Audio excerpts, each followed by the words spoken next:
Late one cold morning in a small Canadian town, a rumor began spreading about an old Chevelle that had been sitting untouched for years, until the day a poor mechanic named Daniel leaned under its hood and unknowingly stepped into a story that would change his life forever.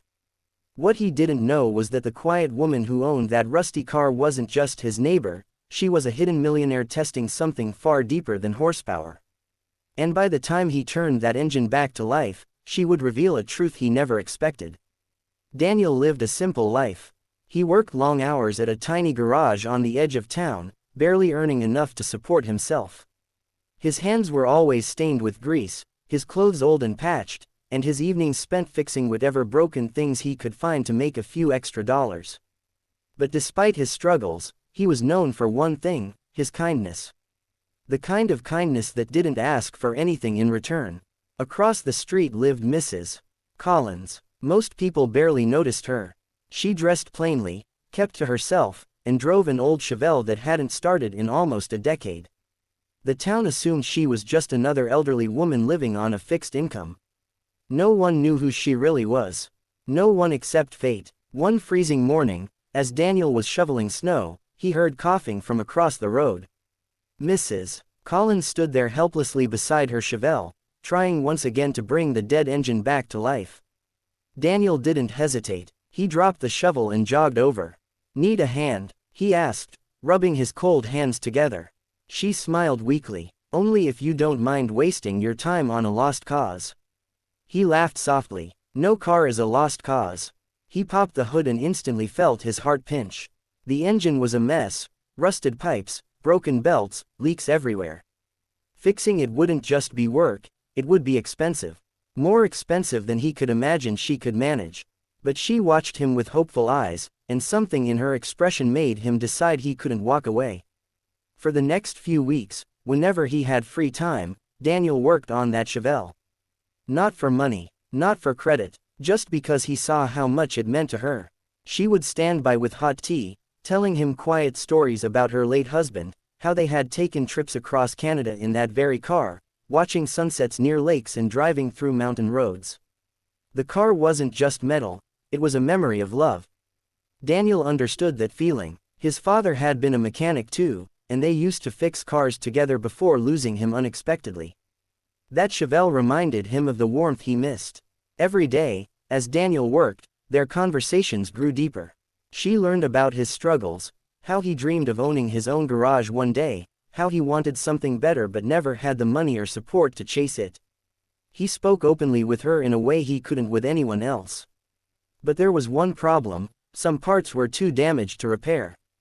They needed replacing, and he knew she couldn't afford them. So Daniel quietly bought the parts himself using the little savings he had left.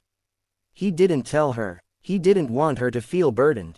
He simply kept working. Finally, after weeks of effort, the day came. The Chevelle sat proudly in the driveway, polished, restored, and ready. Daniel turned the key. The engine roared, not like a dying memory, but like a revived spirit. Mrs. Collins gasped and covered her mouth with trembling hands.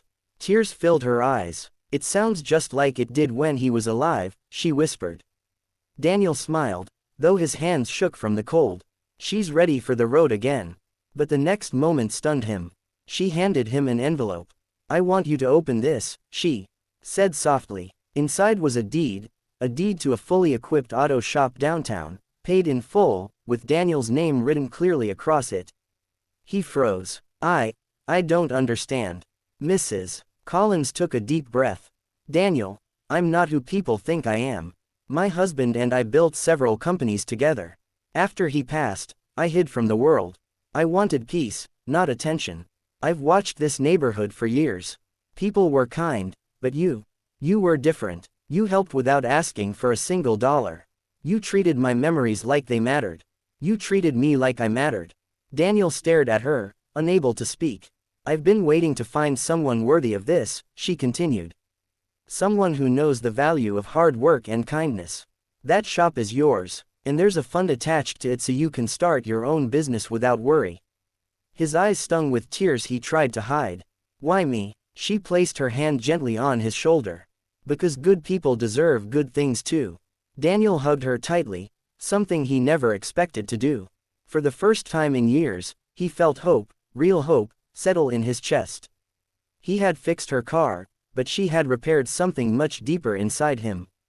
A few weeks later, his new shop opened.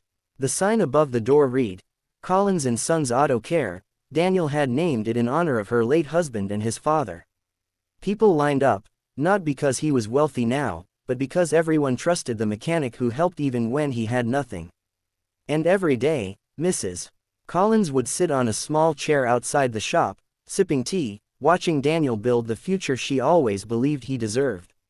By the end of the year, Daniel realized something that stayed with him forever: sometimes life tests your heart before it rewards your hands. And kindness, no matter how small, always finds its way back in ways you can never predict.